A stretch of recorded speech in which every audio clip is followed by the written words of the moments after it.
नमस्कार प्रिय दर्शकों, हाजिर हूं मैं आज एक अत्यंत गंभीर विषय लेकर, एक शोध लेकर। इस शोध पर चर्चा होगी हमारी।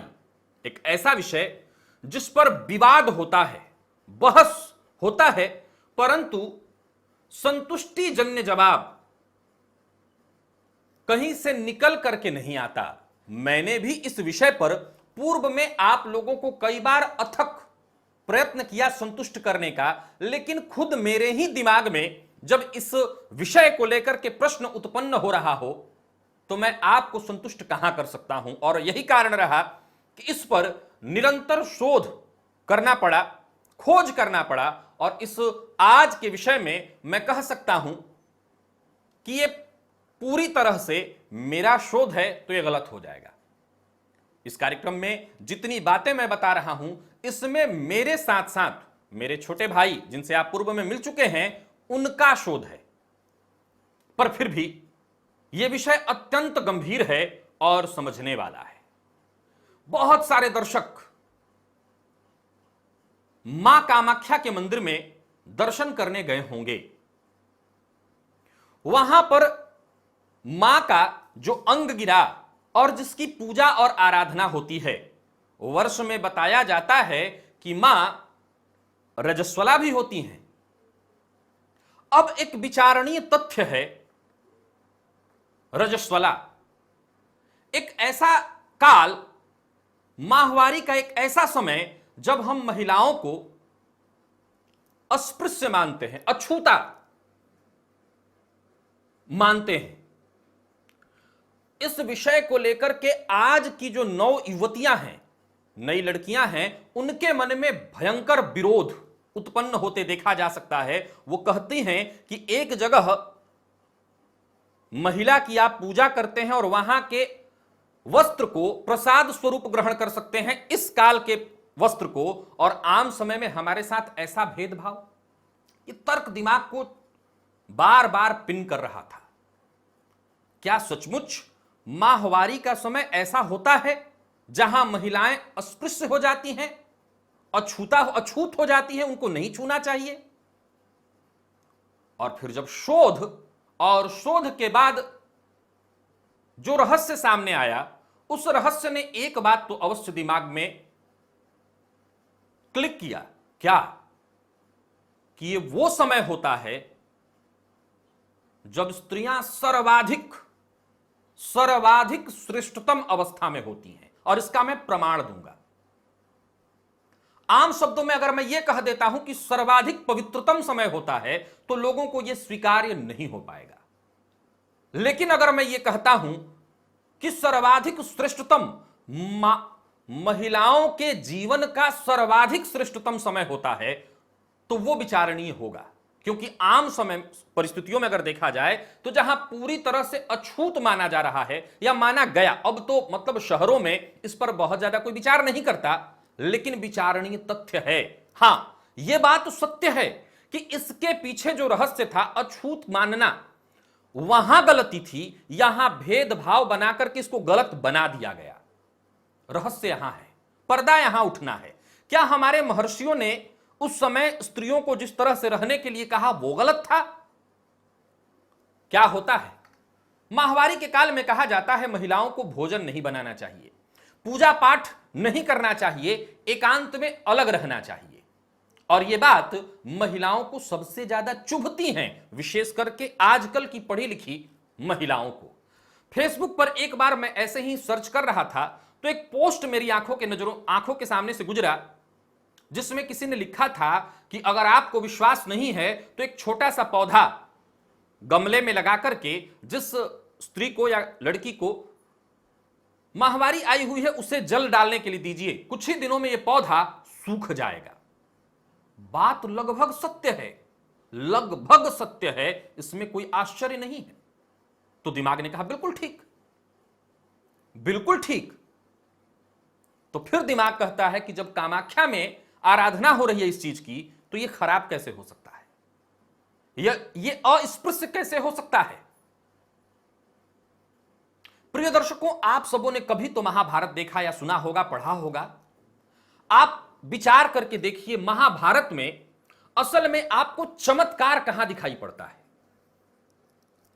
महाभारत में बहुत जगहों पर चमत्कार हुआ हो, लेकिन आम जीवन की तरह समझ में आता है।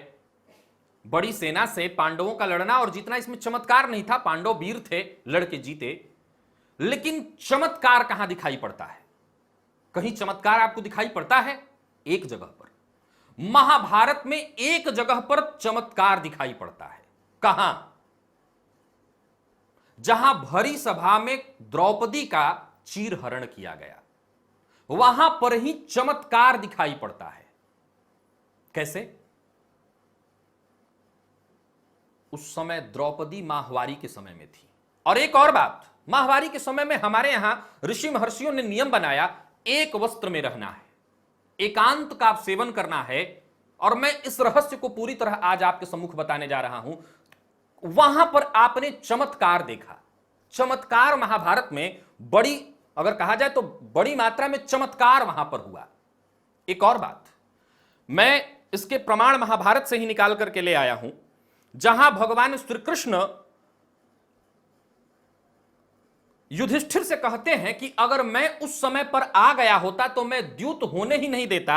यह पर्व 13 है। मैं प्रमाण के लिए आपको बता दूं कि त्रयोदश अध्याय में श्लोक नंबर 1 से 17 के बीच में भगवान श्री कृष्ण कह रहे हैं कि अगर मैं द्यूत से पहले वहां पर आ जाता तो मैं द्यूत होने ही नहीं देता।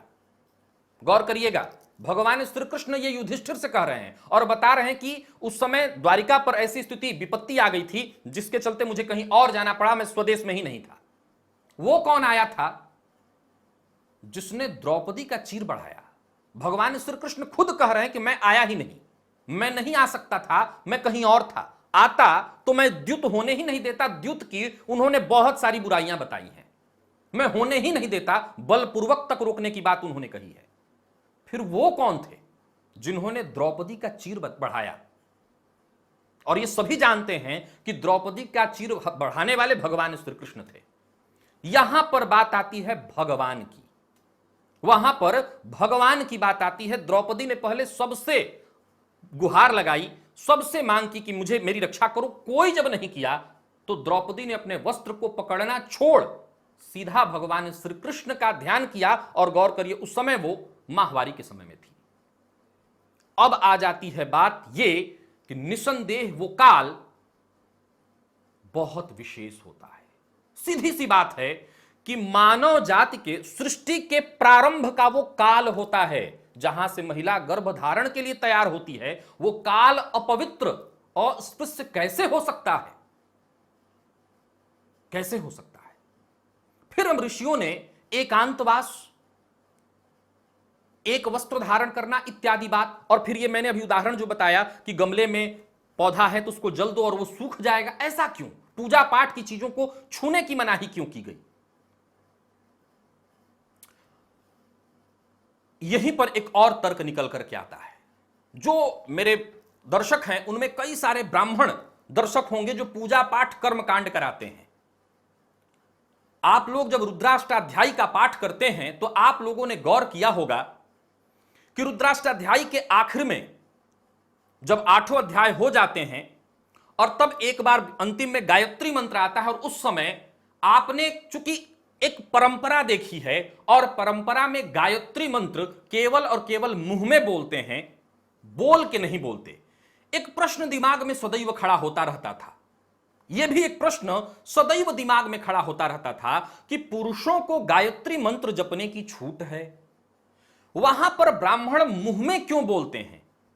जो गुरुजनों ने बताया वो तर्क ठीक था, लेकिन पूरी तरह से न मुझे संतुष्ट करता था न मैं आपको संतुष्ट कर पा रहा था। तो सीधी सी बात है कि इसके पीछे भी कोई रहस्य, कोई तो कारण होगा।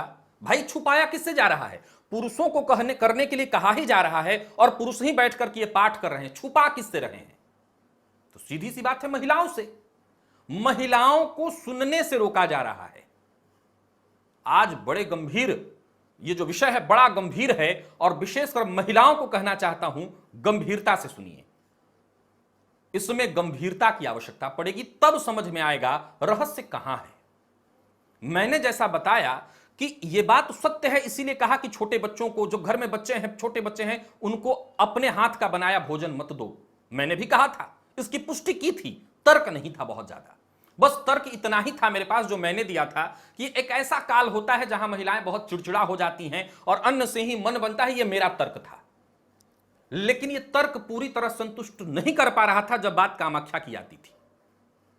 लेकिन प्रिय दर्शकों, अगर आप इस बात की अब गहराई में आए तो आपको समझ में आ जाएगा कि वहां होता क्या है, क्यों स्त्रियों को ऋषियों ने कहा एकांतवास करो। उन्होंने जो कहा वो 100% सही था। हमारे तक जो निकल करके आया वो केवल और केवल अलग तरीके से पेश होता चला गया और बाद में उसका अपभ्रंश बच गया। केवल अपभ्रंश, कोई जाना नहीं, समझा नहीं, और अपभ्रंश पर हम जूझते रह गए। महिलाओं को संतुष्ट कभी नहीं कर पाए और वहां पर उनके मन में विरोध उत्पन्न हुआ, जबकि सत्य था। उन्होंने जो कहा ऋषियों ने बिल्कुल ठीक कहा था। एक ऐसा काल होता है ऋतुकाल, जिस काल में महिलाओं के शरीर में ऊर्जा का संचार सबसे हायर लेवल पर, सबसे ऊंचे दर्जे पर, सबसे ऊंचे दर्जे पर पहुंच जाता है। एक और बात गौर करिए कि प्रकृति ने या हमारे ऋषियों ने जो व्यवस्था बनाई उसमें पुरुषों को विशेष करके ध्यान की तरफ जाने के लिए कहा और महिलाओं को पूजा पाठ इत्यादि प्रपंच, शब्द सुनिए मेरा, प्रपंच से जोड़ा। पूजा पाठ इत्यादि कर्मकांड रूपी प्रपंच, आज के इस परिवेश में आप देखें तो महिलाएं इस प्रपंच में बहुत हैं। असल में हैं या इनको लगाया गया? लगाया गया, इनको लगाया गया, यह है नहीं, लगाया गया। क्यों? ऐसा क्यों किया गया?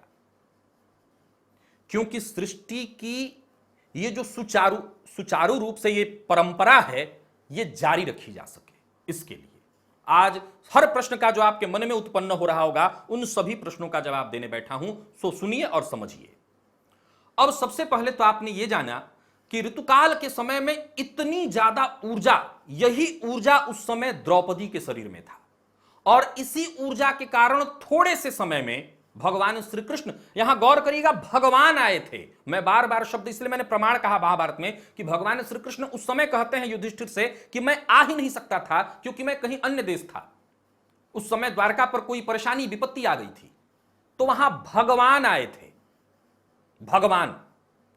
भगवान का तत्क्षण आ जाना, क्योंकि वो काल ही ऐसा होता है जहां महिलाएं अपने ऊर्जा का, जो उनके शरीर में ऊर्जा का संचार होता है, शक्ति का जो संचार होता है, वो सबसे ज्यादा हायर लेवल पर होता है, ऊंचे दर्जे पर होता है। अब पुरुष में और स्त्री में एक बहुत बड़ा भेद है कि पुरुष उतना जल्दी साधना में नहीं लीन हो सकता जितना कि स्त्री। समाधिस्थ अवस्था जितनी जल्दी पुरुष की नहीं आ सकती, उतनी जल्दी स्त्री की आ सकती है। स्त्री प्रकृति के सबसे करीब है और यही कारण था कि गायत्री मंत्र सुनने तक से स्त्रियों को रोका। यही कारण था कि स्त्रियों को पूजा पाठ कर्मकांड रूपी प्रपंच की तरफ भेज दिया, क्योंकि अगर स्त्रियां समाधि की तरफ जाने लगी तो इस सृष्टि की आप कल्पना करके देख सकते हैं। अब जस्ट यहां कई महिलाओं के दिमाग में यह प्रश्न आएगा, 4-5 की तो आ ही जाएगा कि यानी महिलाओं के साथ अन्याय हुआ है। हमेशा यह प्रश्न उठाती हैं लोग, महिलाओं के साथ अन्याय हुआ है। असल में यह उनके पास है जिनके पास विवेक नहीं है। नर्मदेश्वर शास्त्री पुरुष रूप में आपको दिखाई पड़ रहे हैं। नर्मदेश्वर शास्त्री पुरुष हैं, यह नाम पुरुष है, यह शरीर पुरुष है। आत्मा स्त्री और पुरुष नहीं होती। ये भीतर जो प्राण और आत्मा है वो स्त्री पुरुष नहीं होता, एक शरीर है जो स्त्री या पुरुष है। बस पहले इस भेद को समझिए। हम जो हैं वो स्त्री और पुरुष नहीं हैं, हम स्त्री पुरुष हैं ही नहीं। एक और बात, आप जहां भी कृष्ण प्रेम को देखेंगी, जिनके साथ कृष्ण प्रेम बहुतायत में आया है, वो पुरुष होकर के भी उन्होंने स्त्रियों की तरह श्रृंगार करना शुरू कर दिया। यह बात पहले गले से नहीं उतरता था, लेकिन बाद में समझ में आया कि स्त्रियों के पास वो क्षमता बहुत ज्यादा है। ऋषियों ने जाना, इस चीज को पहचान लिया। उन्होंने कहा कि अगर ये सत्य की तरफ चल देती हैं, यानी अगर ये पूरी तरह समाधि की ओर चली जाती हैं या ध्यान धारणा की तरफ जाने लगती हैं, तो सृष्टि का विकास ही समाप्त हो जाएगा, यह सृष्टि चल ही नहीं पाएगी। अब ये जो माहवारी के ऋतुकाल के 5 दिन होते हैं, इन 4 दिनों की स्थितियों को, मुख्यतः 5वें दिन महिलाएं शुद्ध हो जाती हैं, 4 दिन की स्थितियों को समझिए। ये वो काल होता है जहां महिला का शरीर ऋतुकाल में इतनी ज्यादा ऊर्जा का प्रवाह, उनके अंदर इतना ज्यादा भयंकर ऊर्जा होता है। उसी ऊर्जा काल में अगर आप गौर करें तो क्रोध क्या है? ऊर्जा है। आप आम शब्दों में कह सकती हैं, महिलाएं कह सकती हैं कि बहुत ज्यादा रक्त का प्रवाह होता है, इसके चलते क्रोध आता है ना। उस समय असल में इतनी ज्यादा ऊर्जा आपकी ज्यादा होती है, वो ऊर्जा का सही इस्तेमाल नहीं होता, इसीलिए क्रोध आता है। अब सवाल उठता है कि आपको मना क्यों किया जाता है पूजा पाठ इत्यादि करने के लिए? जो पौधे का उदाहरण उस फेसबुक के मैंने बताया, उसमें भी यही कारण था। हर चीज में एक ऊर्जा है और उस ऊर्जा का जो लेवल है वो बहुत नीचे स्तर का है। और उस समय महिलाओं में ऊर्जा लेवल इतना ज्यादा होता है कि जैसे ही उस पौधे के संपर्क में आएंगी, वो पौधा सूख जाएगा, उस ऊर्जा का वो भार ही नहीं उठा पाएगा। वही हालात बच्चों के हैं। छोटे बच्चों को अगर उस समय महिलाएं भोजन कराएं तो वो ऊर्जा इस कदर होती है कि छोटे बच्चे की वो ऊर्जा सहन ही नहीं कर पाएगा वो बच्चा, और कहीं ना कहीं उसका बुद्धि जो है उसकी भ्रमित होने लगेगी, इत्यादि कई तरह की विकृतियां उसमें आएंगी। इसीलिए कहा पूजा पाठ, मंदिर, देवता इत्यादि जो घर में आपकी मूर्ति है, इन सबों में ऊर्जा है, एक सामान्य सी ऊर्जा। जैसे ही उस काल के दौरान महिलाएं बाकी के चीजों का स्पर्श करेंगी, इनके ऊर्जा से वो ऊर्जा टकरा करके वो ऊर्जा का जो स्वरूप है वो पूरी तरह से विकृत हो जाएगा। इतनी ज्यादा ऊर्जा होती है। अब गौर करिए क्या कहा ऋषियों ने, उस समय एक वस्त्र धारण करके रहो। एक वस्त्र धारण कब कराया जाता है? एक वस्त्र धारण कराया जाता है जब साधना का काल हो। निसंदेह ये सभी लोग मानते और जानते हैं कि जब कामाख्या में मां रजस्वला होती हैं, ऋतुकाल में होती हैं, वो साधना का, तंत्र प्रयोग का सबसे श्रेष्ठ काल माना गया है। सबसे श्रेष्ठ काल। तो सीधी सी बात है कि श्रेष्ठ काल तंत्र प्रयोग में ऋतुकाल का बहुत महत्व माना गया है, बहुत महत्व। तो अब एक बात तो जानिए कि ऋषियों ने जो कहा कि उस काल में महिलाओं को कुछ छूना नहीं चाहिए, पूजा पाठ इत्यादि नहीं करना चाहिए। पूजा पाठ का अर्थ था प्रपंच, कर्म कांड इत्यादि नहीं करना चाहिए। उस समय महिलाएं अगर साधना करें, साधना मीन्स एकाग्रचित्त होकर के ध्यान करें, क्योंकि वो वही काल होता है जहां वो एक नौ सृष्टि की रचना करने के लिए तैयार हो रही होती हैं। उनका गर्भ तैयार हो रहा होता है इस काल के लिए, इस समय के लिए। तो सीधी सी बात है, काल खराब नहीं हो सकता। एक तैयारी चल रही होती है, एक चक्र चल रहा होता है, एक चक्र चल रहा होता है, और उस चक्र में उनका शरीर इसके लिए तैयार हो रहा होता है। तो वो समय होता है, वो 4 दिन, चतुर्युग, चतुर्वेद, वो 4 दिन जहां महिलाओं को विशेष रूप से वो का समय प्राप्त होता है, जब वो केवल और केवल, गौर करिएगा इसमें भी बड़ा रहस्य है, इसमें भी बड़ा रहस्य है कि 4 दिन, मात्र 4 दिन दिया गया कि 4 दिन एकांतवास करके, चूंकि ऋषियों को इस बात का भी आभास था कि सबको लेकर के साथ चलना है। अगर पुरुषों को साथ लेकर के चलना है तो स्त्रियों को हम छोड़ नहीं सकते हैं। अगर इनको छोड़ दिया तब भी सृष्टि पूरी नहीं होगी। अगर इनको प्रपंच में डाल के छोड़ दिया तब भी हमारी सृष्टि खराब हो जाएगी। तो उन्होंने कहा ये 4 दिन ऐसे हैं जहां मात्र 4 दिन में स्त्रियां अगर ध्यान करें, धारणा करें, ध्यान करें, मुख्यतः जो द्रौपदी ने किया, मात्र थोड़े समय में भगवान आ गए। तो मात्र 4 दिन का वो काल, और ऊर्जा अपने सबसे उच्चतम स्तर पर, सबसे उच्चतम स्तर पर, पुरुषों को जो 30 दिन में नहीं मिल सकता वो मात्र 4 दिन में। तो वो कहीं ना कहीं बैलेंस करने के लिए 4 दिन का टाइम। और फिर इसके बाद जो आप निकल करके उस ध्यान से, उस साधना से आप आए, तो उसके बाद आपको एक काम दिया गया कि अब यहां से आप एक नई सृष्टि की संरचना प्रारंभ करिए, और वहां से जो सृष्टि निकल करके आएगी वो तेजमयी होगी, दिव्य होगी। गौर करिए, जैसे ही गर्भ की स्थिति बनती है, गर्भ के बाद फिर आप लग जाती हैं किसमें? माया जाल में, मोह में। तो कहीं ना कहीं यहां पर आपके दिमाग में जैसा कि आया होगा, मैंने कहा था कि स्त्रियों के साथ लोग फट से कह देती हैं कि स्त्रियों के साथ तो अन्याय हुआ है। नहीं, अन्याय नहीं हुआ। स्त्रियों को सर्वाधिक श्रेष्ठतम और प्रकृति के करीब, प्रकृति ने खुद अपने करीब रखा है। और इसका मैंने प्रमाण भी अभी दिया कि जब साक्ष्य भाव जागृत होता है तो सबसे पहले लोग श्रृंगार करने लगते हैं। अभी हाल फिलहाल में भी एक बहुत बड़े व्यक्ति के बारे में, हालांकि इसमें काल हुआ, चर्चा आई थी कि वो गोपी बनते फिर रहे हैं। असल में ऐसा नहीं है कि कोई गोपी बनना शुरू कर देगा। साक्ष्य भाव जागृत होता है तो स्त्रियां ही बनना तो स्त्री ही है, स्त्री ही बनना है परमात्मा के करीब जाने के लिए, क्योंकि वही मार्ग है, वही शरीर है जो तुरंत परमात्मा से जुड़ जाएगा। और यही कारण था गायत्री मंत्र का। मैंने गायत्री मंत्र में भी सदैव यह तो कहा, लेकिन मेरे पास भी तर्क नहीं था कि क्यों मना किया जा रहा है, स्त्रियों को गायत्री मंत्र जपने से क्यों मना किया जा रहा है। मैं अपने पिताजी की बात आपको बताता हूं कि कई बार मेरे तो अपने आंखों के सामने यह सब देखा हुआ है कि जब कुछ ऐसी लड़कियां जो विवाह के बाद आई और उनको बच्चे नहीं हो रहे थे, मैंने प्रमाण में समझाया था आपको पूर्व में भी, उनको उनका पता चला कि गायत्री मंत्र जप रही हैं, गायत्री मंत्र उनका बंद कराया और कहा कि पूजा पाठ करना शुरू करो, काली माई के पास जाओ, इत्यादि इत्यादि प्रपंच, कर्मकांड रूपी प्रपंच में लगो, उनके बच्चे हो गए। गायत्री मंत्र को सर्वाधिक श्रेष्ठतम मंत्र की संज्ञा दी गई है। और चूंकि स्त्रियों के पास ये क्षमता ऑलरेडी इतनी ज्यादा है कि वो तुरंत प्रकृति से जुड़ जाएंगी, और ये मंत्र भी वही कहता है, मुझे सत्य की ओर ले चलो।